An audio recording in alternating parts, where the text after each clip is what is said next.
To God be the glory, great things he hath done. So loved he the world that he gave us his Son, who yielded his life an atonement for sin, and opened the life gate that all may go in. All may go in. All may.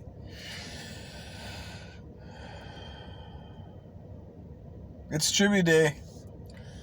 So I'm going to do a little book tribute to a really good book and a really good title.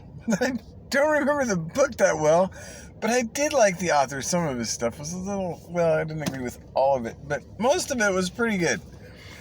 Because now that I look back, sometimes you don't know which guys were sold out and which were not. But I do know that C.S. Lewis was on to something really good. So that's the main book I'm focused on, is Screwtape Letters. The other one that I'm doing a little tweak on is The Jesus I Never Knew. And that's the reason why, because I think they might be connected, at least title-wise. But anyway, first off, I must admit that Philip Yancey, I liked him, but I didn't always agree with everything he said. But that book, I don't remember that much about it. I just love the title. And when I read it, I think I was kind of like, yeah, that makes a lot of sense, but I just don't remember the theme of it. So when I use it, if Philip sees this, no offense, I'm using your title. I hope that's not plagiarism.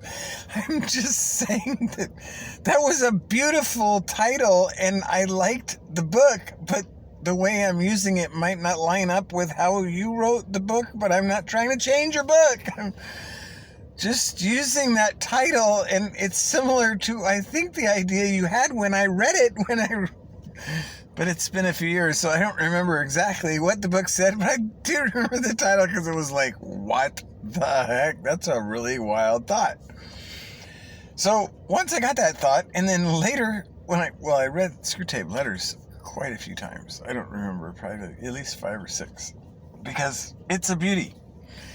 Because all it is like one day, like 1-page letters about what happened today on the assignment. And you know what the assignment is? It's like you. And so it's like this junior demon's like, well, uncle, what do I do now? He's doing this. Like, he went to church. Oh no.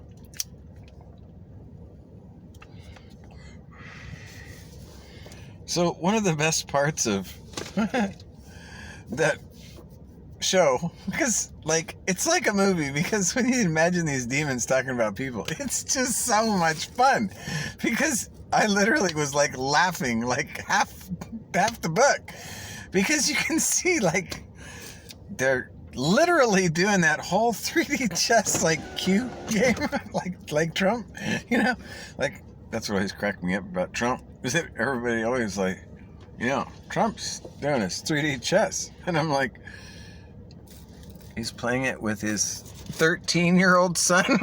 Like, wow, must be genius chess there. Kind of like when my grandpa taught me to play pool when I was about 13. Okay, remember, if I put the 1 in the side, you got to put the 15 in that side, and that's the only. Wait a minute, Grandpa, this is going to take all day. So, anyway, it's just a really fun book to just read through and just see how these, like, you know, demons are working on this person and trying to keep him away from God in all that he does. And then one day, the junior demon, his name was like Wormwood, and the uncle guy, he was the older guy with experience, you know, the journeyman demon. Kind of like we had an apprentice prez, not a journeyman prez, but we had an apprentice. Wait a minute, he was a journeyman in bankruptcy, and now he warp sped the dollar into the peso. It's amazing how he did that, isn't it? Okay, so anyway, I got a visitor. Oh, cut the back.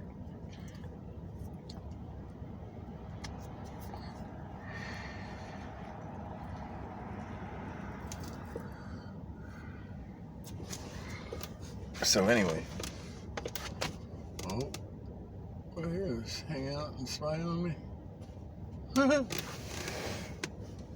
So anyway, what was I saying? Oh yes, it was those Screwtape letters. Well, they kept coming in, and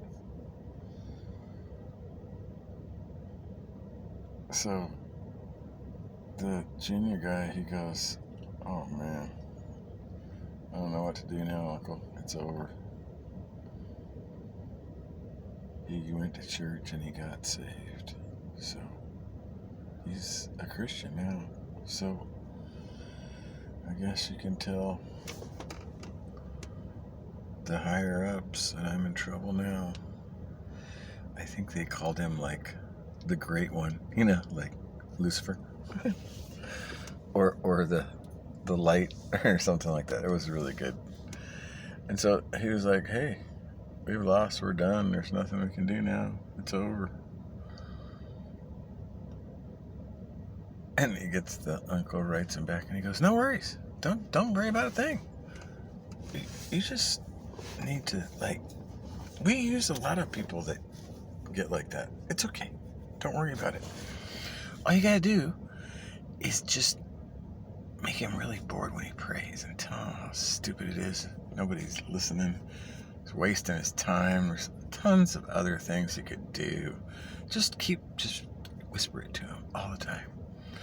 And especially keep him away from that secret silent prayer stuff, because that's really done damage to our side and we don't want any of that happening. So just make sure you try to frustrate him from doing silent prayer. Make him think it's ridiculous, like nobody would hear that, because we can't hear anything when they do that, and that's really done a lot of damage to our side. So just keep him really bored with prayer, and we can use him in great ways for our side. And when I read that, I was like, that is so good. And you know what? I've heard teachers say, demons can hear your thoughts. And I'm like, well, that would mean they're in you. That's not a good sign. What kind of Christian would that be? So, some of these good books are really fun to read. And if you can find Screwtape, I'm sure you get it 50 cents at Salvation Army or something. And it's worth every penny you get. I tell you what, it's such a fun book because it makes you think about these things, like prayer habits that you can have just praying silently. Like, what is kind part next to me for right now?